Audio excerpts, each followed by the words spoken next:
शहर के एक नामी प्राइवेट स्कूल में मनीषा नाम की एक टीचर थी। छोटे बच्चों को पढ़ाना उसका शौक था। उसका सादा सलवार कुर्ता, बालों में हल्की सी चोटी और चेहरे पर एक मासूम मुस्कान उसे किसी फिल्मी हीरोइन से कम नहीं दिखाती थी। स्कूल के बच्चों के साथ उसकी ममता और सख्ती दोनों ही बराबर थी। एक दिन स्कूल में एक चैरिटी इवेंट हुआ जिसमें शहर के बड़े बड़े बिजनेसमैन आए। उन्हीं में से एक था राज मल्होत्रा ग्रुप का इकलौता बेटा। राज महंगे कपड़े, गाड़ी में बॉडीगार्ड, आंखों में घमंड और होठों पर हल्की सी मुस्कान, जैसे दुनिया उसके पैरों में हो। इवेंट खत्म होने के बाद राज की नजर मनीषा पर पड़ी। वो बच्चों के साथ खेल रही थी, हंस रही थी और राज की नजरें उस पर ठहर गईं। लेकिन राज के मन में कोई इज्जत नहीं, बस एक अहंकारी सोच, ये लड़की तो बिल्कुल मेरे बस में आ सकती है, बस एक खेल की तरह। अगले दिन राज जानबूझकर स्कूल के गेट पर खड़ा हो गया। जब मनीषा बाहर निकली तो उसने रास्ता रोक लिया।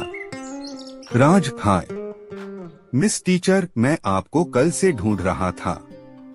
मनीषा ने भौं सिकोड़कर कहा, और मैं आपको बिल्कुल नहीं ढूंढ रही थी, तो प्लीज रास्ता दीजिए। राज, ओह एटीट्यूड अच्छा है, लेकिन देख लेना एक दिन तुम खुद मेरे पास आओगी। मनीषा ने एक पल उसकी आंखों में देखा, फिर ठंडे स्वर में बोली, सपने देखना छोड़ दीजिए मिस्टर राज। लेकिन राज का अहंकार भड़क चुका था। उसने मनीषा को तंग करना शुरू कर दिया। कभी उसके घर के बाहर गाड़ी खड़ी कर लेना, कभी स्कूल में फूल भिजवा देना, कभी बच्चों के सामने उसका मजाक उड़ाना। मनीषा चुप रहती, लेकिन एक दिन उसने स्कूल मैनेजमेंट और मीडिया के सामने राज की हरकतों का खुलासा कर दिया। मामला इतना बढ़ा कि ये कोर्ट तक पहुंच गया।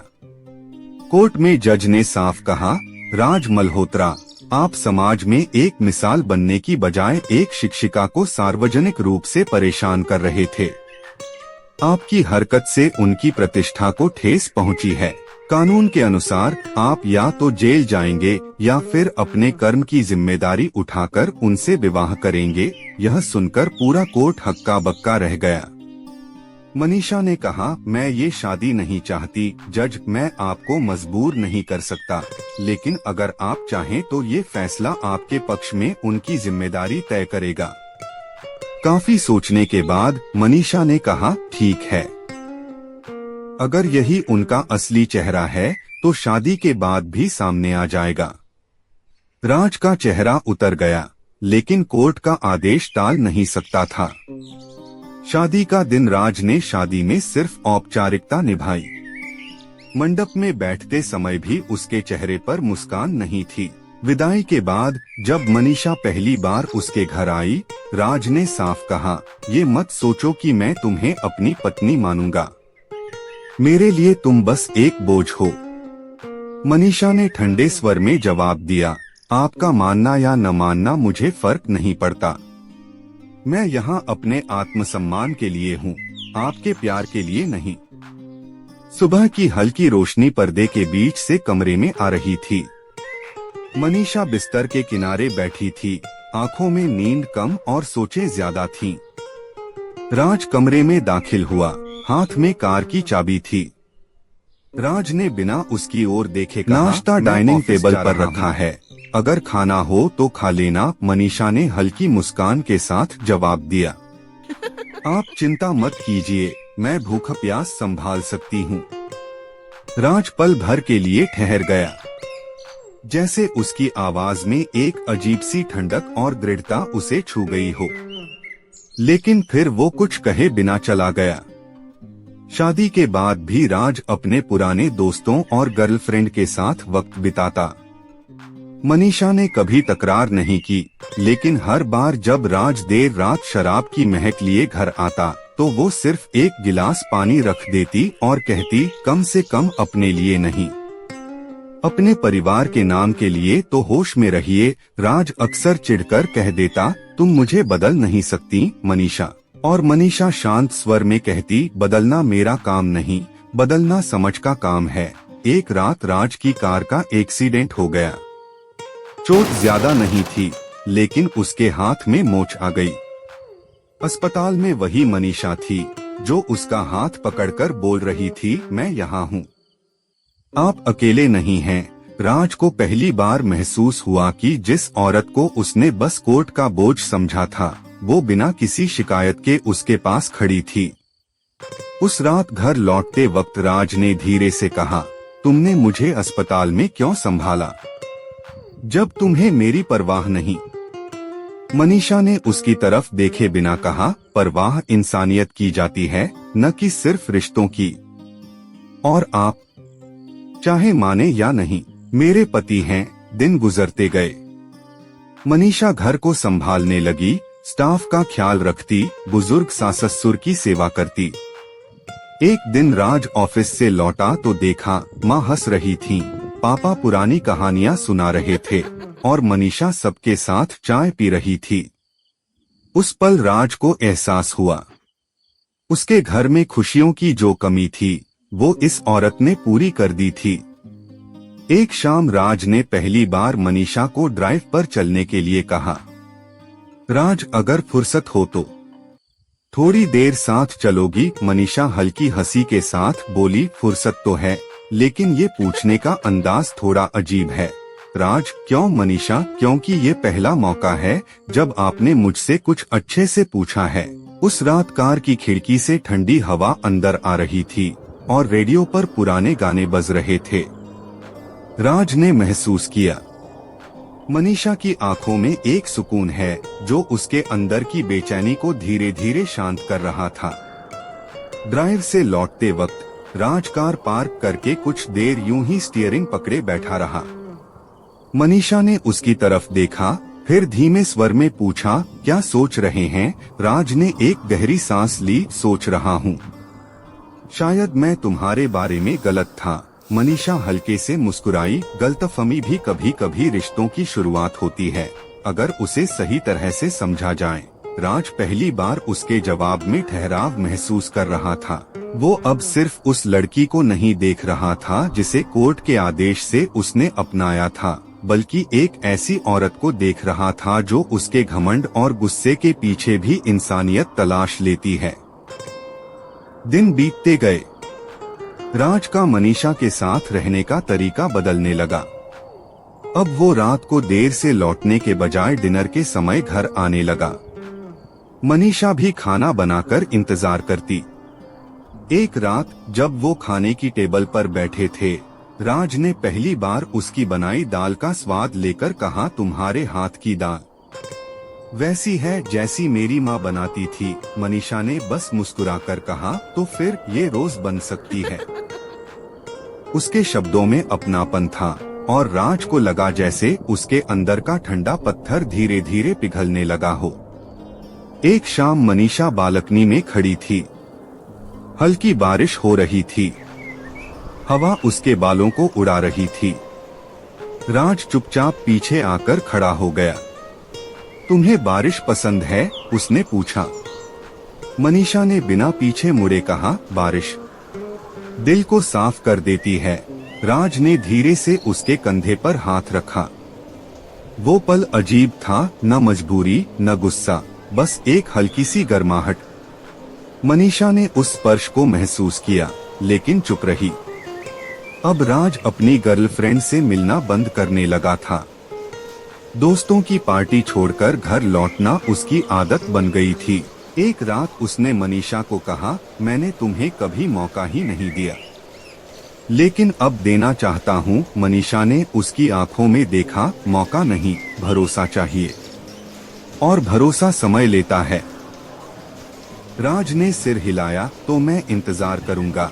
एक दिन मनीषा को बुखार हो गया। राज ने खुद ऑफिस से छुट्टी ली, उसके लिए सूप बनाया।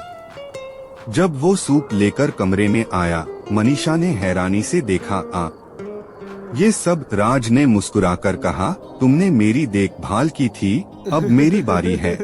मनीषा की आंखों में नमी आ गई, अगर आप पहले ऐसे होते तो शायद हमारी कहानी कुछ और होती। राज ने उसका हाथ थाम लिया। कहानी अब भी हमारी है, बस नया अध्याय शुरू हो रहा है।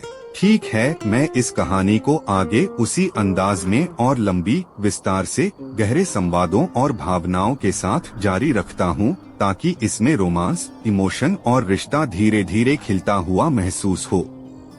उस रात जब मनीषा बुखार में सोई हुई थी, राज उसके सिर पर ठंडा कपड़ा रखता रहा।